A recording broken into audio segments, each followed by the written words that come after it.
আমাদের জাতীয় ফলের নাম কি? সবাই বলেন কাঁঠাল। কোন ফলকে ফলের রাজা বলা হয়? সবাই বলেন আমকে।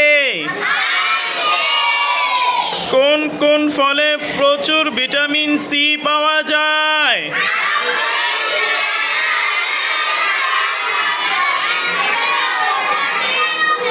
বলেন আমলকি, পেয়ারা, কামরাঙ্গা।